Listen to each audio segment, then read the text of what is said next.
వరుసగా కురుస్తున్న వర్షాలకు రైతులు విత్తనాలను పెడుతున్నారు. వర్షాలు కురవని చోట కూడా రైతులు విత్తనాలు నాటుతున్నారు. అయితే ఆయా ప్రాంతాల్లోని విత్తనం మొలకెత్తదని, సరిపడా వర్షపాతం కురిసిన తర్వాతే విత్తనం విత్తాలని రైతులకు సూచిస్తున్నారు ఆదిలాబాద్ కృషి విజ్ఞాన కేంద్రం శాస్త్రవేత్త రాజశేఖర్.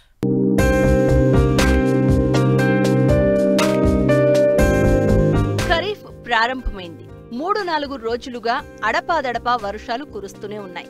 ఈ వర్షాలను అదునుగా చేసుకుని రైతులు పత్తి, సోయా, కంది లాంటి పంటలను విత్తుతున్నారు. ముఖ్యంగా పత్తి పంటకు మార్కెట్లో మంచి ధర ఉండడంతో రైతులు ఈ పంట సాగుకే మొగ్గు చూపుతున్నారు. అయితే ఏటా జూన్ మొదటి వారం నుండి పత్తి విత్తే సమయం. అయితే 60 నుండి 70 మిల్లీమీటర్ల వర్షం నమోదైతేనే పత్తిని విత్తాలని ఆదిలాబాద్ కృషి విజ్ఞాన కేంద్రం శాస్త్రవేత్త డాక్టర్ రాజశేఖర్ సూచిస్తున్నారు. మరి ప్రస్తుతము గత 2-3 రోజుల నుంచి ఈ వర్షాలు అధికంగా కురవడం అనేది జరుగుతూ ఉంది. మరి దీనికి అనుగుణంగా రైతులు కొంత విత్తనాలు పెడతా ఉన్నారు. అయితే ప్రస్తుతము చూసినట్లయితే మరి అన్ని ప్రాంతాలలో సమృద్ధిగా వర్షాలు అనేటివి కురవడం లేదు. అక్కడక్కడ కొంత ఎక్కువ కొంత తక్కువ కురవడం అనేది జరుగుతూ ఉంది.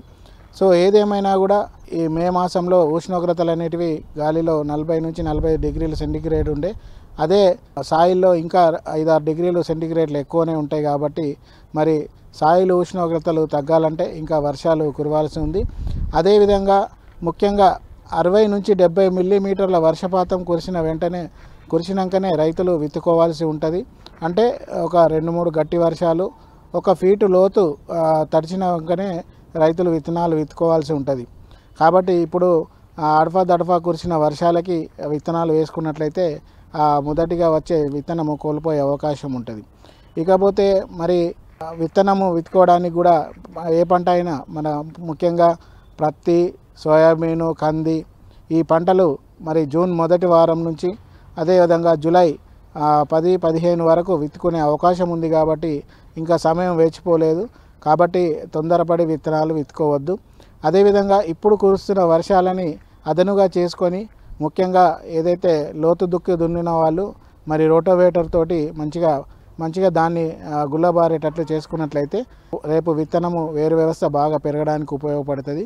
కాబట్టి ఇప్పుడున్న వర్షాలని ఒక దుక్కి సేద్యానికి ఉపయోగించుకోవాలని కోరుతా ఉన్నాము. ఇకపోతే మరి ఈ సంవత్సరము అత్యధికంగా వర్షాలు కురుస్తాయని వాతావరణ శాఖ వాళ్ళు చెప్తా ఉన్నారు. దానికి అనుగుణంగా మరి ముఖ్యంగా ఈ యొక్క పత్తి కానీ వేరే పంటలు కానీ వర్షాధారంగా పండించే పంటలు వాటిల్లో ఈ యొక్క రిడ్జ్ అండ్ ఫర్రో లేదా బోదెసాలె పద్ధతిని వేసుకొని పంటను విత్తుకున్నట్లయితే రేపు అత్యధికంగా వర్షాలు కురిసినట్లయితే ఆ కాలువల ద్వారా బోదెల ద్వారా నీళ్లు బయటకు పోయే అవకాశం ఉంటుంది. తద్వారా ముఖ్యంగా ఎండు తెగులు కానీ కాయకుళ్ళు కానీ ఇట్లా తెగుళ్ళు రాకుండా కూడా కాపాడుకోవచ్చు. అదేవిధంగా ఆ బోదెసాల ద్వారా మళ్ళీ పంట పెరుగుదలలో మధ్య కాలంలో ఎప్పుడైనా వర్షాలు కూడా సుమారుగా 15 రోజుల వరకు లేకున్నా కూడా తేమను నిలుపుకునేటట్లు కూడా ఉపయోగించుకోవచ్చు. కాబట్టి ఆ విధంగా రైతులు బోదెసాల పద్ధతిని ఇప్పుడే చేసుకోవాల్సిన అవసరం కూడా ఉంది. ఇకపోతే పత్తి పంటలో గులాబీ రంగు పురుగు చాలా సమస్య ఉంటుంది. కాబట్టి దాన్ని అధిగమించడానికి అధిక సాంద్రత పద్ధతిని పాటించినట్లయితే పంట తొందరగా ఒక 150 రోజుల్లోనే అయిపోవడం ద్వారా గులాబీ రంగు పురుగు ఆశించే సమయంలోపే ఈ పంటను తీసివేసే అవకాశం ఉంటుంది. ఈ అధిక సాంద్రత పద్ధతిలో ఎకరానికి 25 నుంచి 29 వేల మొక్కలు వేసుకోవాల్సిన అవసరం ఉంటుంది. అదేవిధంగా మరి సోయాబీన్, కంది లాంటి పంటలలో ఈ యొక్క మొలక శాతాన్ని కూడా ముందుగానే గమనించుకోవాలి.